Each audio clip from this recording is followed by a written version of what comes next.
अपनी इस यात्रा में हम इस ढाल की 5 खास परतों से गुजरेंगे और इनमें से हर एक परत अपने आप में एक मौलिक अधिकार है। कार भारतीय संविधान में अधिकारों का एक ऐसा समूह है जो सच में एक ढाल की तरह काम करता है। ये ढाल हमें जीवन के अलग अलग पहलुओं में बचाती है और आज हम इसी सुरक्षा कवच की एक एक परत को समझने वाले हैं। तो आज का हमारा सफर है अनुच्छेद 20 से लेकर 30 तक। हम देखेंगे कि कैसे ये ढाल किसी एक व्यक्ति की सुरक्षा से शुरू होकर पूरे समुदाय की पहचान तक को महफूज रखती है। तो चलिए शुरू करते हैं।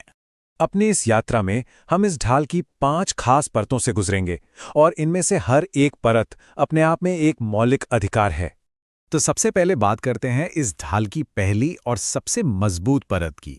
ये तब काम आती है जब कोई इंसान सबसे ज्यादा कमजोर होता है, यानी जब उस पर किसी अपराध का आरोप लगा हो। तो सवाल उठता है कि अगर किसी पर कोई आरोप लगे तो संविधान उसकी रक्षा कैसे करता है। यहीं पर सामने आता है अनुच्छेद 20, जो 3 इतने शक्तिशाली सुरक्षा कवच देता है कि उन्हें राष्ट्रीय आपातकाल के दौरान भी सस्पेंड नहीं किया जा सकता। अब ये जो 3 बातें हैं ना, ये मिलकर किसी भी क्रिमिनल केस में एक पूरा डिफेंस सिस्टम बना देती हैं। मतलब पहला कि कोई नया कानून बनाकर पिछली तारीख से सजा नहीं दी जा सकती। दूसरा, एक ही जुर्म के लिए 2 बार सजा नहीं हो सकती। और तीसरा, किसी को भी खुद अपने खिलाफ गवाही देने के लिए मजबूर नहीं किया जा सकता।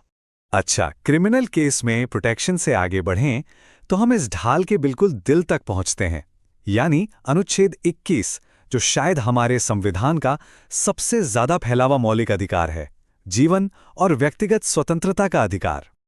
और देखिए, यहां सबसे दिलचस्प बात यह है कि सुप्रीम कोर्ट ने जीवन शब्द को कैसे समझा है। कोर्ट का कहना है कि जीवन का मतलब सिर्फ सांस लेना या जिंदा रहना नहीं है, बल्कि पूरी गरिमा और सम्मान के साथ जीना है। और ये अपने आप में कमाल की बात है कि कैसे हमारा संविधान लगातार विकसित होता रहा है। समय के साथ कोर्ट ने स्वच्छ पर्यावरण से लेकर निजता के अधिकार तक इन सभी को जीवन के अधिकार का ही एक जरूरी हिस्सा माना है। और इसी गरिमापूर्ण जीवन के अधिकार का एक बहुत ही जरूरी विस्तार है शिक्षा का अधिकार। इसका भी अपना एक सफर रहा है और साल 2002 में इसे एक मौलिक अधिकार का दर्जा दिया गया। अब देखिए, एक सम्मानित जीवन का मतलब शोषण से आजाद जीवन भी होता है ना? तो हमारी ढाल की अगली परत हमें ठीक इसी अन्याय से बचाती है। तो यहां 2 अनुच्छेद हैं। एक तरफ अनुच्छेद 23 है, जो हर किसी को मानव तस्करी और बंधुआ मजदूरी जैसी चीजों से बचाता है। तो वहीं दूसरी तरफ अनुच्छेद 24 है, जो खास तौर पर बच्चों के लिए है, ताकि उन्हें खतरनाक नौकरियों में ना लगाया जाए। हमारी ये ढाल सिर्फ हमारे बाहरी जीवन की ही नहीं, बल्कि हमारे अंदरूनी विश्वासों की, हमारे अंतरात्मा की भी रक्षा करती है। इसका आधार है भारत का धर्मनिरपेक्ष होना, यानी देश का अपना कोई मजहब नहीं है। और यही सिद्धांत अनुच्छेद 25 से 28 में दिए गए धार्मिक स्वतंत्रता के अधिकारों की नींव रखता है। जैसे कि अनुच्छेद 25, ये हर व्यक्ति को अपने विवेक के हिसाब से किसी भी धर्म को मानने, उसके अनुसार आचरण करने और उसका प्रचार करने की पूरी आज़ादी देता है। लेकिन हाँ, ये अधिकार अनलिमिटेड नहीं है। इसे सार्वजनिक व्यवस्था, नैतिकता और स्वास्थ्य के दायरे में ही इस्तेमाल किया जा सकता है। और ये आज़ादी सिर्फ एक व्यक्ति तक ही सीमित नहीं है।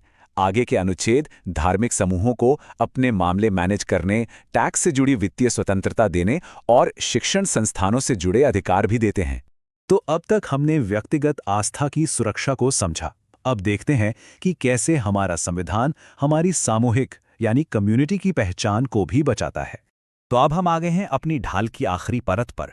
ये वो परत है जो भारत की असली खूबसूरती यानी इसकी विविधता को बचाती है और अलग अलग समुदायों की अनूठी पहचान को सहेजती है। इसे समझने के लिए 2 अनुच्छेद हैं।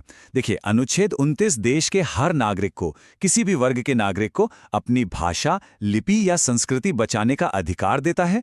वहीं अनुच्छेद 30 खास तौर पर धार्मिक और भाषाई अल्पसंख्यकों को अपने एजुकेशनल इंस्टीट्यूट्स खोलने और चलाने का हक देता है।